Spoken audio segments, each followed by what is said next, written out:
She took a sledgehammer and just freaking, like, hounded him to death. She killed Matt.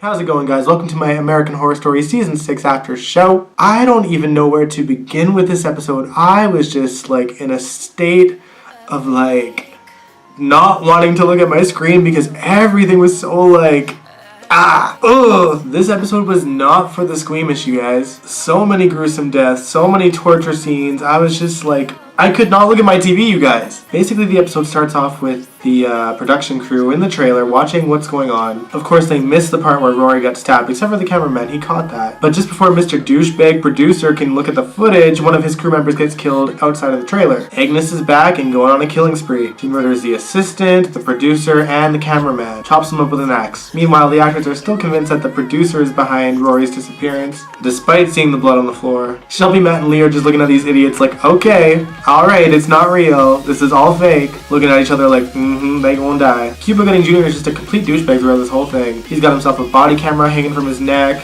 He knows he was just brought in to bring in the ratings. You know, stir up some trouble. He didn't really get much of a chance to cause any mischief because the next day, Agnes done snuck into the house and slashed Shelby's shoulder. Cuba, like, beat the crap out of Agnes, like, threw her against a mirror, like, tackled her down. And then she just straight up vanished. The whole episode, I was just, like, wondering if Agnes was actually the butcher herself. Like, seriously, even Lee shot her at one point, and she survived that shit. I'm, like, watching, like, this bitch got 9 lives. No one is killing her. She's just an actress. And really, Agnes caused more bloodshed this episode than the actual Roanoke people. So anyway, Lee, Angela Bassett, and Sarah Paulson with a British accent go through the tunnels to get out of the house because apparently they're locked in there. And they spot like a demon, and Sarah Paulson actually thought it was Rory, but I think it was actually the original guy who owned the house. He tries to attack them, and Lee shoots him 4 times, and he just gets back up and keeps running towards them. And I got confused. I think they ran backwards, but somehow got outside anyway. So I was like, okay, I don't know, whatever. So anyway, they're outside. They make their way to the trailer and find the bodies of the producer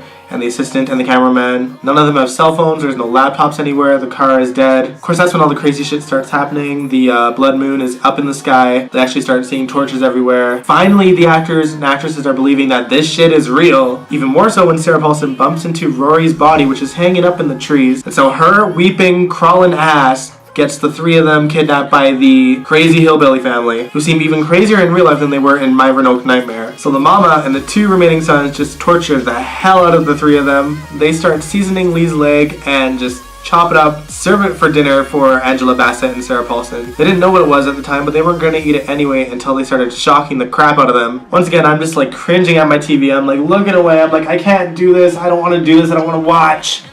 But I do want to watch. Meanwhile, Matt, Shelby, and fake Matt are still at the house. Middle of the night, they were in bed, but Matt just gets up out of nowhere and he's clearly in a trance. And I'm like, oh no, here come the witch. Fake Matt follows real Matt into the basement where he ends up screwing the witch. Shelby pulls the witch off of him and scares her away, only for Matt to be like, I love her. I came back to the house for her. Shelby went back to the house for Matt. Matt went back to the house for the witch. And she done snapped. She took a sledgehammer and just freaking, like, hounded him to death. She killed Matt. She killed her husband. So just to keep track, none of the Roanoke people did anything to anybody until Agnes shows up at the house with a torch, wanting them to come out, and then all of the Roanoke people show up behind her. And she was just like, oh, and then lo and behold, the real butcher shows up. And now I'm sitting there like, okay, well, what if the butcher is like super okay with Agnes pretending to be her? Essentially, she's just doing her bidding, right? So I'm like, oh, this could go anyway. The butcher doesn't say a word to her. She just kind of like leans in, almost as if she was like slightly amused. Then she just like chops her head. And the Roanoke people just celebrate their sacrifice while Shelby and fake Matt just watch on from the upstairs. In horror, I think? Maybe with some relief. Like I said, Agnes was doing most of the killing this episode, so I don't know. And so that was the episode. I was so like mortified throughout this whole thing that I have no choice but to give it 5 torches out of 5. I may have been looking away from my TV most of the time, but obviously that means it was great. It was truly horrific. I loved it. I hated it, but I loved it. Good job, Ryan Murphy. What did you guys think of the episode? Let me know in the comments below or on my Tumblr. Send me messages. I love hearing from you guys. I will catch you guys next week.